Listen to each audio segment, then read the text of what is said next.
Let's get straight into it. The sky above Higanjima Academy cracked with distant thunder, like a warning whispered from the heavens. As the boat slowly approached the private island, cloaked in thick fog, 18-year-old Amano Kaido adjusted the collar of his dark uniform and peered over the railing. Around him, other students murmured quietly. Each had received the same cryptic invitation. You've been selected for the Crimson Scholarship. Come alone. No return ticket necessary. Kaido wasn't the type to get nervous, but something about this felt off. He glanced at the others.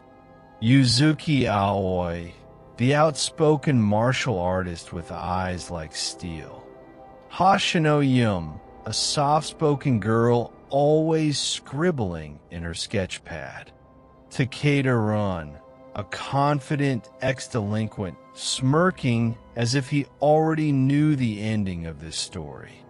Misaki Rei, top of her class, arms folded and gaze calculating. Ishida Haruto, camera slung over his neck, clicking candid shots of everyone with unsettling focus. Nice fog, huh? Rin said, nudging Kaido, almost like it's hiding something. Like death. Don't say that. Yum mumbled, not looking up from her sketchbook. It's not funny. It's not a joke, Rin shrugged. These scholarships, no one's ever heard of anyone coming back. A bell rang in the distance. A deep, hollow bell. The boat shuddered as it docked. No one greeted them. No teachers. No signs. Just silence and a sprawling academy building towering in the mist. Okay, I always said, stepping forward. Let's not freak out yet. Maybe they just want to test us. Psychological stress or something. As they walked toward the looming gates, they noticed it. The academy crest was subtly wrong. Where it usually bore an open book and star, this one had a shattered eye and a snake coiled through a bell. Welcome to the Crimson Bell dorm, a voice suddenly called. An elegant woman in her 40s, with silver hair tied in a tight bun, stepped from the shadows. Her black and red uniform fluttered unnaturally in the breeze. I am Headmistress Kirasame Noah. You have passed the first test. Test? Ray asked, narrowing her eyes. What test? Coming here. Her smile didn't reach her eyes. Now, your belongings have been taken to your rooms. The rules are simple. Obey curfew. Attend all classes and, above all, never answer the bell at night. Wait, what bell? Haruto asked. A thunderclap echoed. The bell tower loomed high above the dormitory. Vines wrapped around its foundation. And for a moment, Kaido could have sworn he saw a shadow inside the bell, swaying slowly as if hung. The interior of the Crimson Bell dorm felt colder than the outside.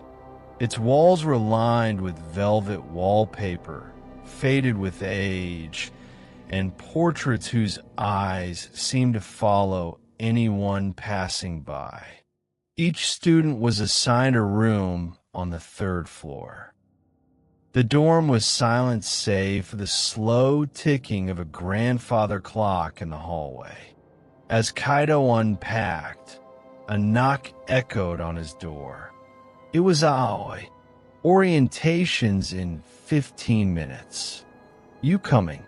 He nodded, but his eyes strayed to a slip of paper tucked inside the dorm manual. In red ink, the words read, "The bell tolls only for the marked. If you hear it after midnight, do not leave your room.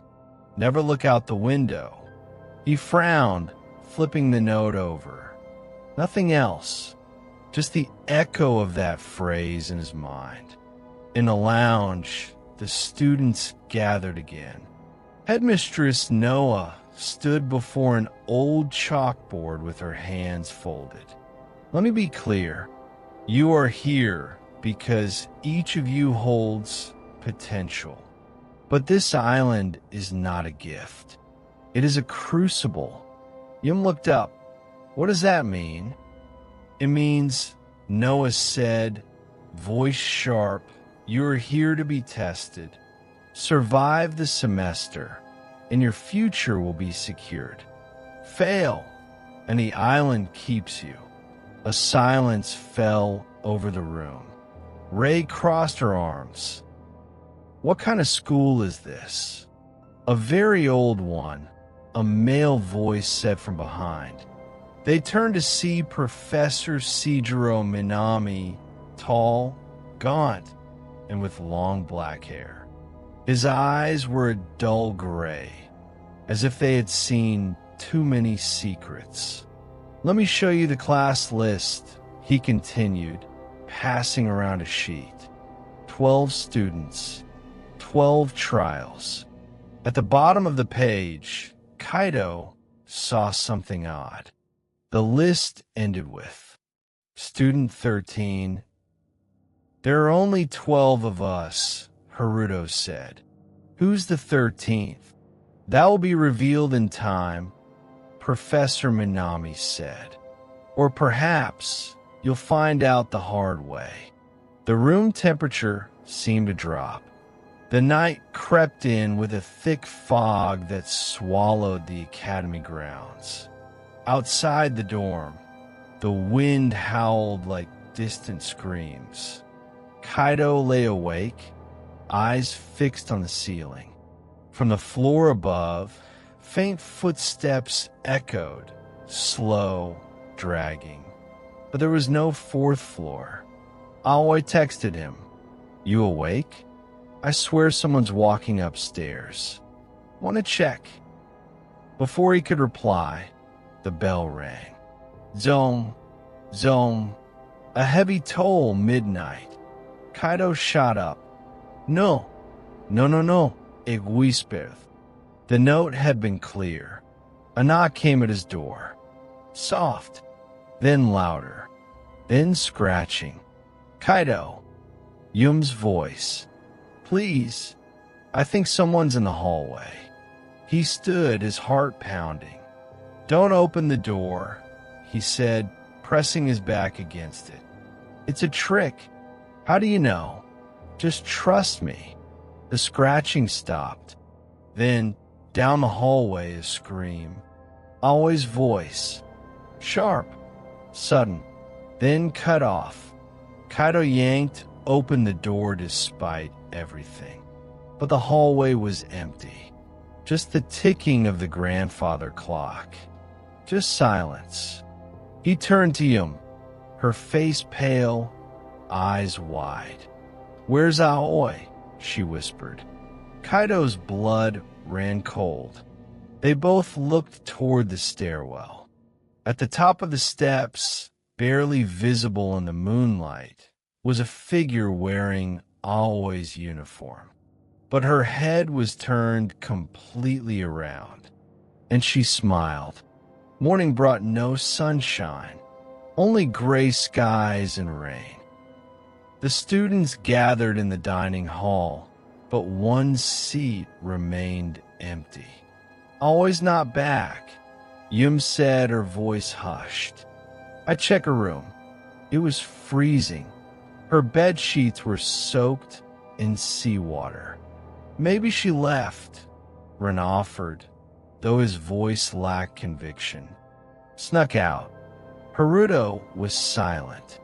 He opened his camera and showed a picture he took during the night from his window. In it, there was Aoi walking across the courtyard. But behind her, was the 13th student. Shadowy, blurred, but unmistakably real. Ray slammed her fist on the table. "We need answers."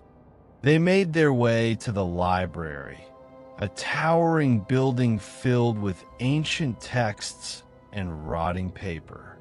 There, they met the librarian, Yokohama Yu, a hunched man with a voice like dry leaves. "Looking for the headmaster's records, are you?" he said. "They always come for those after the bell rings." He led them to the restricted section. Dust clouded the air. Kaido flipped through a faded registry. It listed previous classes. Most names were crossed out. Others were smudged with ink or blood. Then they saw it. Aoi's name, already crossed out. "But she's only been gone a few hours." Yum whispered. "Time doesn't flow the same here," you muttered. "The bell, it bends things." They turned another page. There at the bottom, a scribbled note. "The 13th is not a student. It is the judge." Later that evening, the remaining students gathered in the common room, the air thick with dread. No one wanted to say it, but they all felt it. Aoi wasn't coming back. Kaido rubbed his wrist absent-mindedly. It had begun to itch since the bell rang. When he pulled back his sleeve, he saw it, a small crimson symbol, faint like a bruise just beneath the skin. It looked like the academy crest, but twisted. The eye was bleeding, and the snake had two heads. "Yum," he said, "look." She gasped. "You too." She rolled up her own sleeve, the same mark in the same spot. "Check yourselves," Kaido said to the others. They did.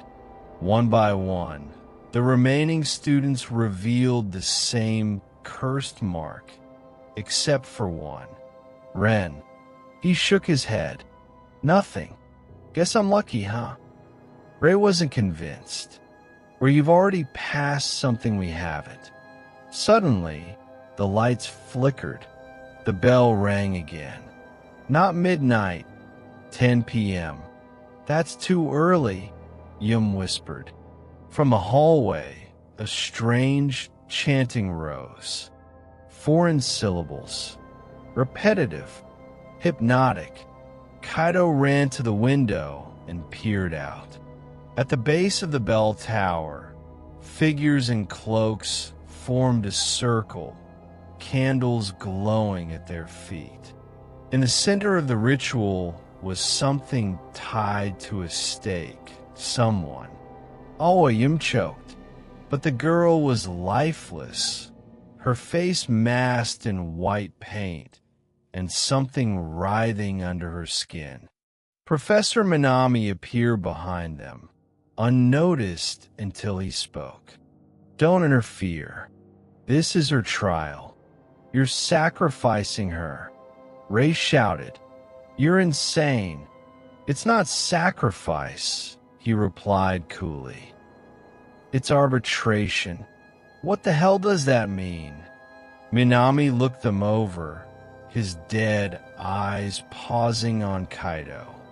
"You want to survive here? Pass your trials.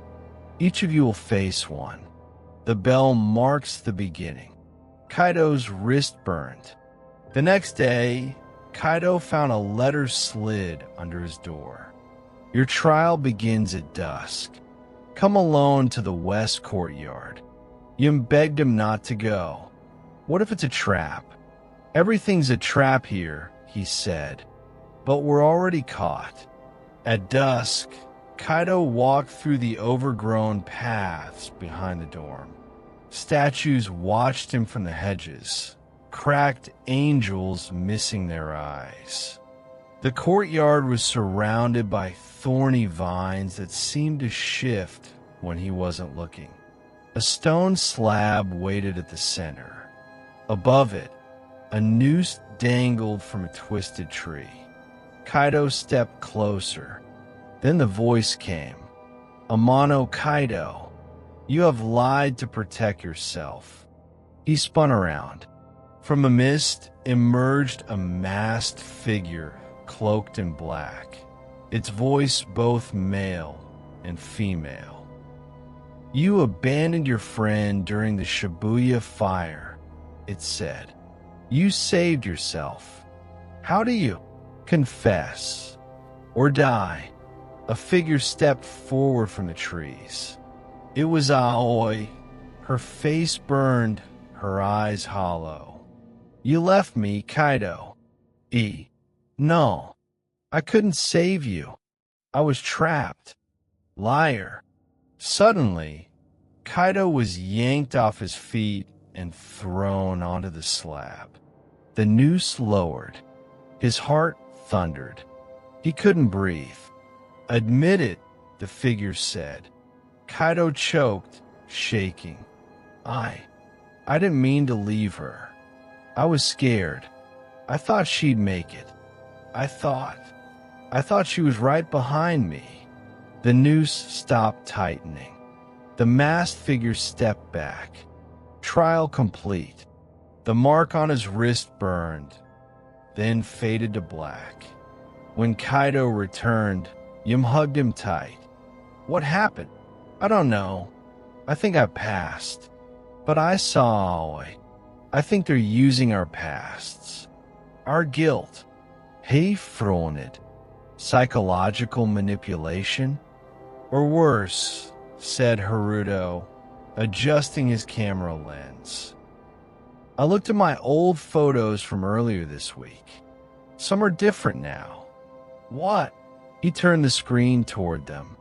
A group photo from orientation. Aoi smiling in the center. But now, in the image, her eyes were black voids, and the background showed a graveyard instead of the school garden. Yum covered her mouth. They're changing the past, or our memories, Ray added. Reality is bending. Like the librarian said. That night, another bell rang. Haruto vanished. Only his camera was left, sitting on his bed, with a fresh photo inside. The hallway empty, but in the distance, the 13th student closer than ever. Ray took the lead. If we're going to survive, we need to break this cycle. She led Kaido and Yum to the basement, a place forbidden in the dorm rules. The entrance was hidden behind a bookcase in the music room. Down they went. The hallway spiraled unnaturally, like a snail shell. The further they walked, the more disoriented they became. Then they entered a room with walls covered in mirrors. Only their reflections moved slightly out of sync. Don't look too long, Ray said. They don't blink when we do. In the center of the room was a coffin. A placide. Judge 13. The sleeper. Kaido reached out. The mirror shattered. From the coffin, a hand emerged. The lights blew out. The hand that emerged from the coffin was pale, bony, its nails like obsidian claws. Kaido stumbled backward, knocking over a broken mirror shard. The temperature dropped instantly. Yum screamed as a second hand reached over the lid. Then a head, featureless, wrapped in black cloth stitched with red thread. Ray yanked them both back. We're not ready to face it. Move! They bolted from the spiral room. As they ascended, the hall twisted violently. Steps repeated, walls bent inward, their own shadows moving toward them. Back in the dorm, the spiral entrance vanished behind them, as if it had never existed. What was that? Yum gasped, clutching her chest. The sleeper, Ray said, sweating. If that thing wakes fully, we're all dead. Why was it called the Judge? Kaido asked. Ray opened a folder she'd taken from the basement, a student file with the seal of the academy on it. It's not a student. It's the island's core. The thing that decides who lives and who gets erased. 3 students remained, Kaido, Yum, and Ray. The others had either disappeared or changed, like Run. He returned the next morning, smiling, skin paler than before. His eyes seemed hollow. Good news, he said over breakfast. We're getting new trials tonight. Aren't you excited? He placed his hand on Yum's shoulder, and she flinched. Don't touch her, Kaido growled. Kind. Why not? We're all family here. That evening, the Academy's speakers, and used until now, crackled to life. Static poured through the halls, garbled voices whispering. 5th cycle, breach imminent, judgment failing. Kaido smashed one speaker. It didn't stop the sound. Yum covered her ears, screaming. Make it stop, make it stop. Her mark turned red again. Another trial. Yum disappeared from her bed at 11:57 p.m. Kaido and Ray searched every hallway, every stairwell. Finally, they saw the doors to the art studio open on their own. Inside, Yum stood at an easel, her eyes blank, hands painting furiously. She couldn't stop. The canvas showed a room filled with blood and hanging bodies. One of them was Kaido. He stepped closer. Yum, wake up. I can't, she murmured. They won't let me stop until I finish. Ray pointed. Look, the wall behind her.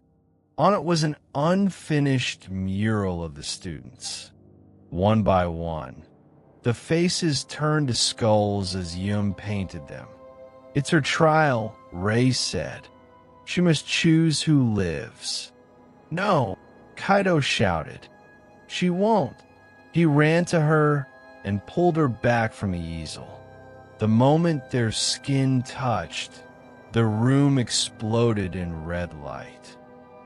When it cleared, the painting was blank. Yum collapsed into his arms, her mark now black. Later, Ray sat alone, flipping through an old registry in the library. Something bothered her. There were multiple entries for Class 3C. Same names, same faces, different years. Kaido, she said when he joined her. When not the first. What? She turned the book around. In each class photo, the same 12 students appeared dozens of times, always ending with one name scratched out. I think this island resets, and we're caught in it. And the 13th. It resets too, but gets stronger. The 3 decided to end it, to confront the bell directly. They climbed the stairs to the tower. The wind howled louder the higher they got. Every few steps, visions flickered before them. Students they'd lost, screaming or whispering in tongues. At the top, the bell stood cracked and silent. A rope ran from its mouth to the heart of the tower. On the floor was a ritual circle drawn in blood. Rin stood at the edge, smiling wide. Finally caught up, he said. I was wondering how long you'd last. The bell's hungry. You got the last marks. Kaido clenched his fists. You're not one of us anymore. Ren's grin stretched unnaturally. No, I'm the 13th now. Ren's body twisted, flesh unraveling like wet cloth. From within him emerged the real 13th, a creature of tendrils, stitched faces, and hollow eyes. The bell rang. Kaido and Yum dropped to their knees. But Ray stood tall. You feed on guilt, don't you? The creature hissed. She held up the registry. I've read the rules. If we reject this cycle, you weaken. Kaido looked up. Then we end it. Together. He pulled him close. We have nothing left to fear. The 13th lunged, only to halt midair, screaming as its form flickered. Ray tossed the registry into the bell. Then remember all the cycles. The bell exploded. The students woke in the courtyard. The sun was rising. The fog was gone. No bell. No Maddox. Just peace. Yum looked at her wrist. It's gone. He is Charlotte. We made it. We really made it. Kaido smiled weakly. But how many times did we fail before? They didn't know. But the academy was crumbling behind them, as if it had never been real. And from deep beneath the earth, one last whisper echoed. Judgment deferred. 2 weeks passed, or at least that's what it felt like. Kaido, Yum, and Ray awoke one day in what looked like their old homes back in Tokyo. Their phones buzzed normally. Streets bustled. No folk, no bell, but something wasn't quite right. Kaido noticed at first. Time skipped. One moment, it was 10:32 a.m. The next, 2:19 p.m., and no one else noticed. Yum found a photo on her phone from the academy, a group photo that shouldn't exist. It showed her, Kaido, Ray, Aoi, Ren, Haruto, and others, but with all of their faces blurred. Even Ray admitted something felt wrong. I don't think we escaped the island. I think the island followed us. Then the letter came, slipped under Kaido's door again, in the same crimson wax seal. Welcome to the advanced class of Crimson Academy. New semester begins. Trial 2, Awareness. The world glitched. One morning, Kaido walked to school, but the street he took every day curved unexpectedly and led to the gates of Iganjima Academy, overgrown and rusted. He turned back, but the road was gone.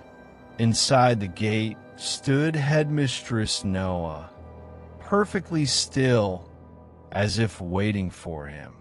Her eyes were glazed, her voice mechanical. You have returned. You never left.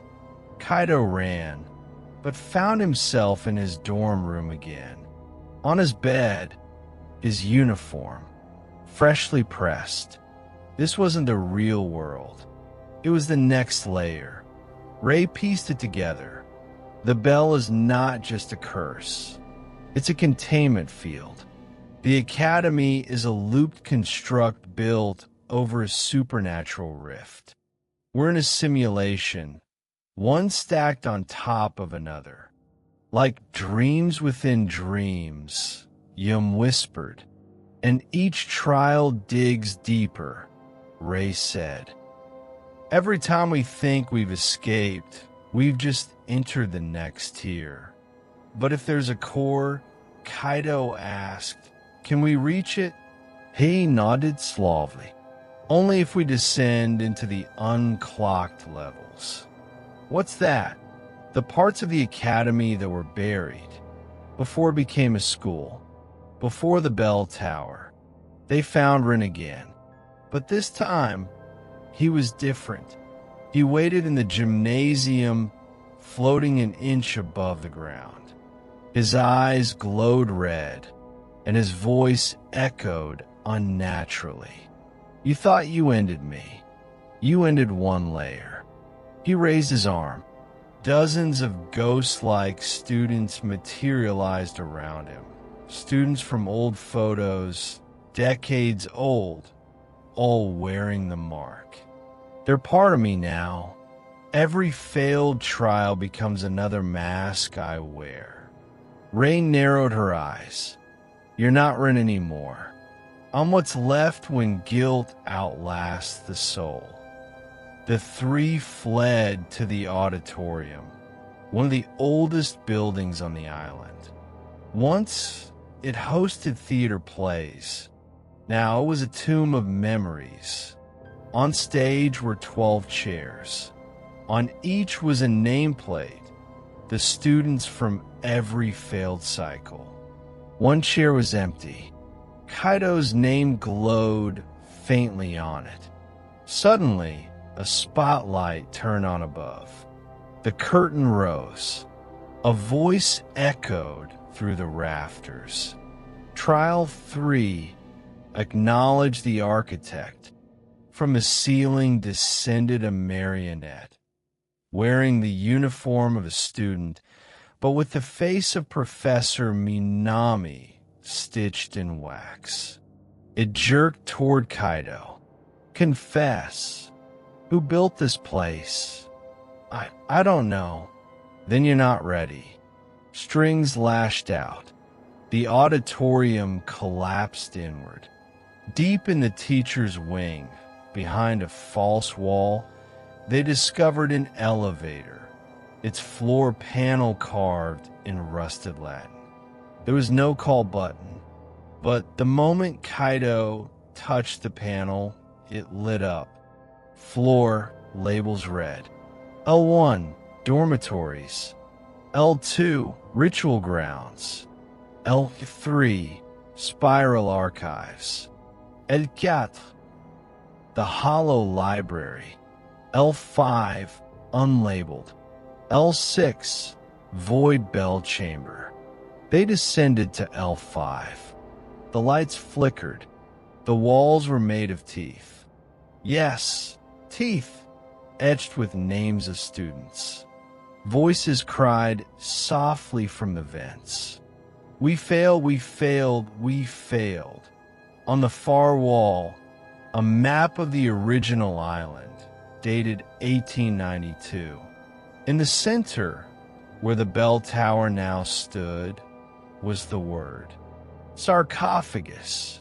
The door to the sarcophagus was locked by 3 trials. The students had passed 2. One remained. Ray decoded the carvings. Trial 4. Relive the origin. A mirror stood at the end of the chamber. Kaido approached and was instantly pulled in. He landed in a world of red skies and ash. The first academy, primitive, tribal, stone buildings, stood in ruin. A younger version of Headmistress Noah knelt at an altar, pouring blood into a bell mold. This is where it began, Yum whispered beside him. Then they saw it, the first 13th student. A child locked inside a bell-shaped coffin, screaming as monks sealed it shut. They created the first trial by sacrificing a human soul. Back in the sarcophagus chamber, Kaido stumbled out of the mirror. His breathing was ragged, sweat beading at his temple. We saw the truth, Yum said quietly. They created the bell to contain a soul. A student sacrificed to become the judge. Ray added, that soul didn't break. It warped, became something more powerful. It's been absorbing every failed student since. Suddenly, a voice echoed from above. Some souls don't want to be free. Rin stepped forward from the shadows. But this time he looked real. Not possessed, not grinning, just exhausted. You're not part of the 13th? Kaido asked. I was, Rin said, but I broke through. His shirt was torn. The mark on his wrist glowed, white instead of red. It's feeding on the cycle. The only way out is to make it choke. Rin led them back up the elevator to L6, Void Bell Chamber. The door opened to a black expanse. Floating platforms spiraled into infinity. At the center, the original bell, massive, cracked, humming like a pulse. Ray clutched her head. It's trying to rewrite us, erase us again. Kaido nodded. Then we erase it first. Rin threw them a pouch, runes inside, old tech, anti-loop sigils. Bury these in the 4 cardinal altars surrounding the bell. Yum hesitated. What happens when we do? Hey, smiled Clemly. We stopped the bell. Will we survive? He said nothing. Each student ran to an altar. North, a hall of clocks, each one showing the moment of a death. South, a field of faces, all students who failed. East, the birthroom of the 13th, with toys made of bone. West, the final report cards, marked fail in blood. They buried the runes one by one. The ground shook. Kaido collapsed as a scream echoed from the bell. Not a sound, but a memory. Every death, every trial, every guilt they'd ever felt. Yum dropped to her knees. It's trying to stay alive, but Ray held firm. The bell cracked further.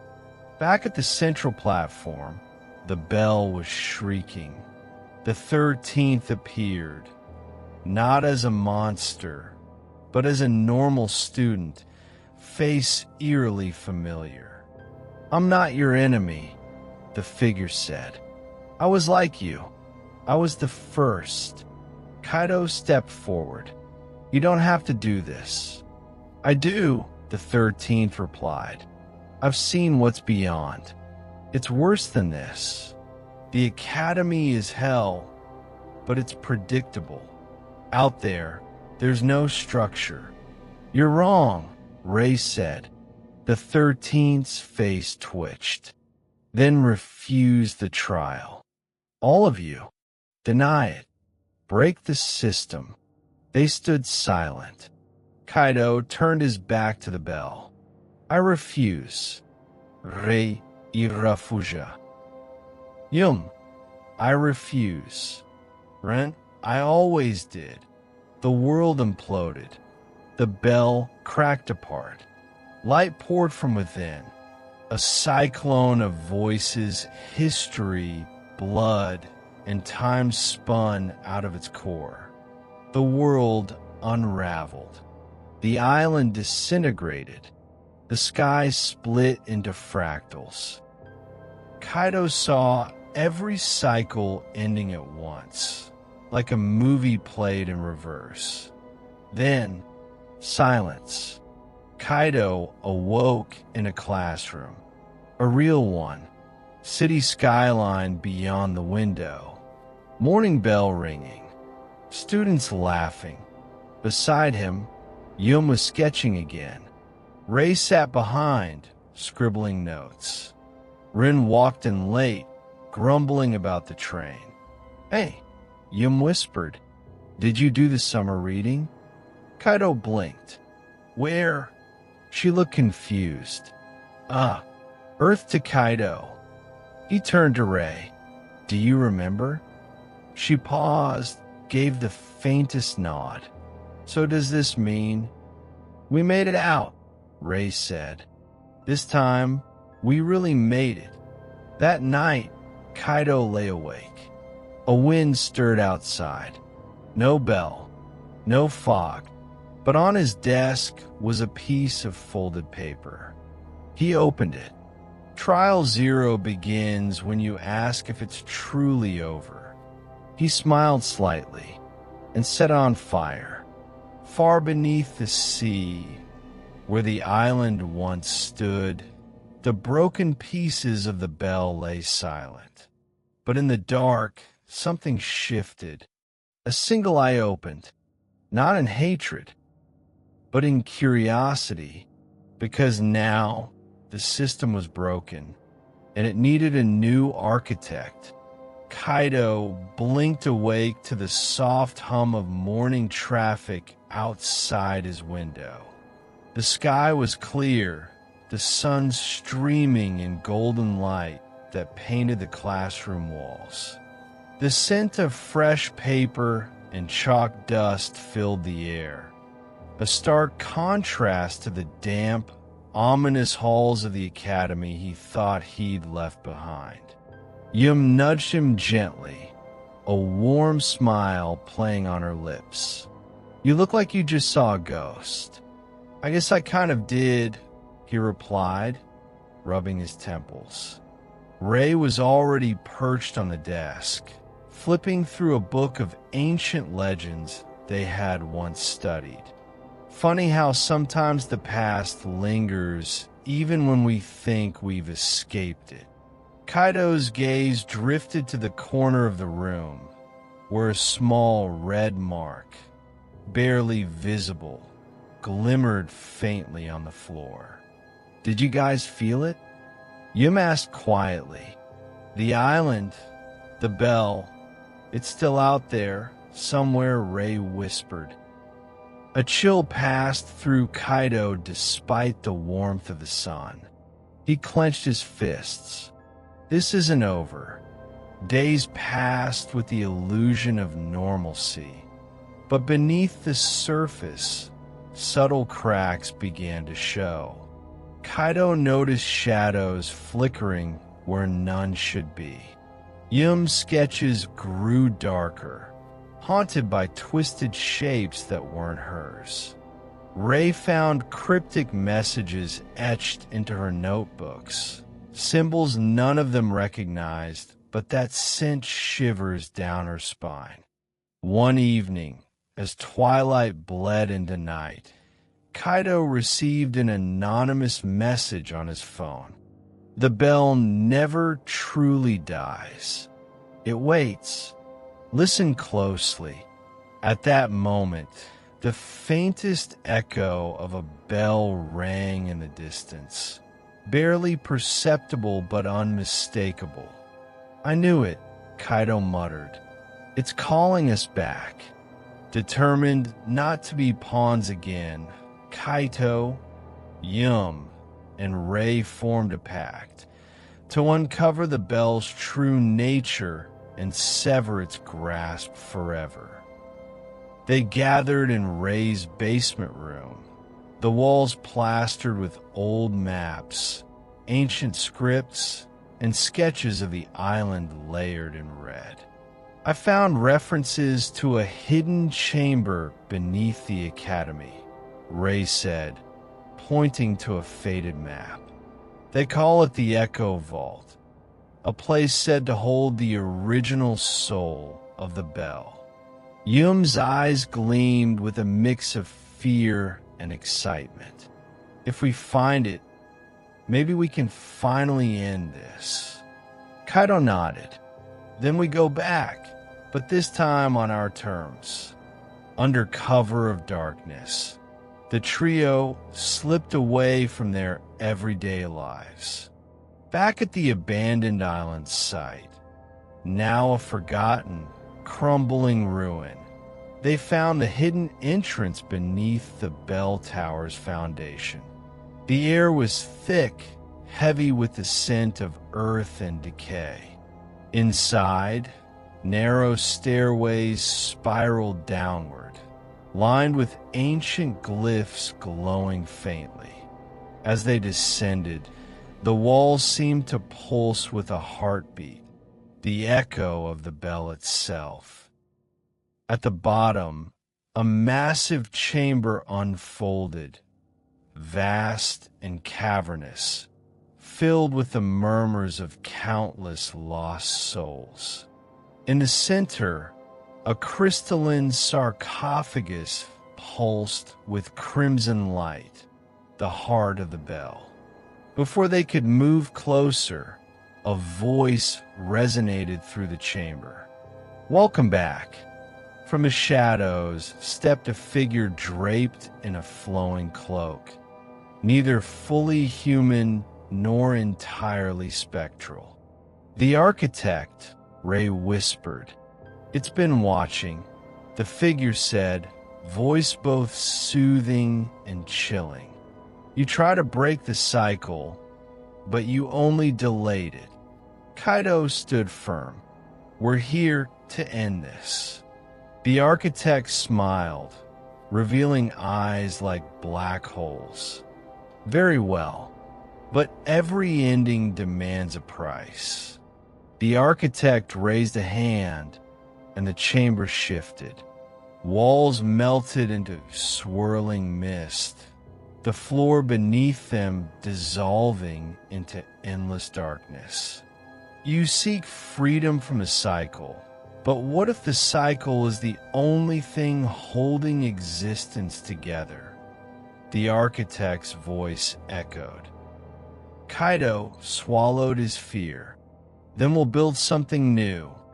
Brave words, but to break the bell's hold, you must give up something precious, a memory, a bond, a part of your soul.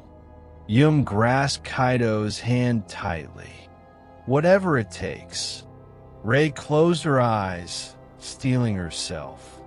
"We've already lost so much." The architect's smile widened.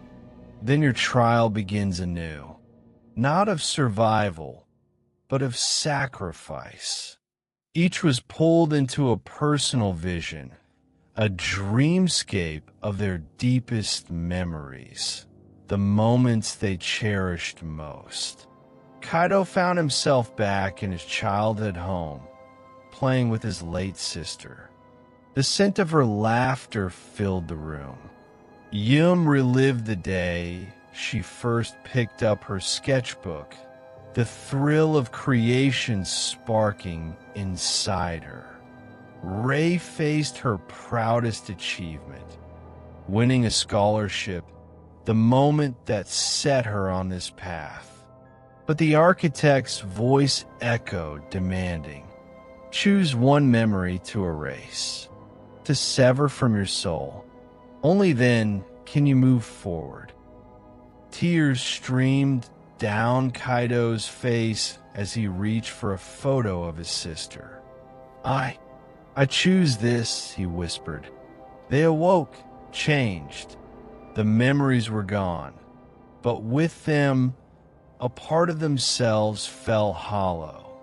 Yet, with the sacrifice, a new strength surged within. The chamber glowed, the bell's pulse weakening. Ray looked at her friends. "We're closer," but from the shadows, the architect warned. "Sacrifice is only the beginning." The bell adapts.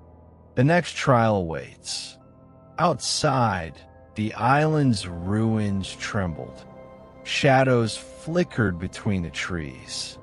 The cycle was not yet broken. The survivors prepared for the final confrontation.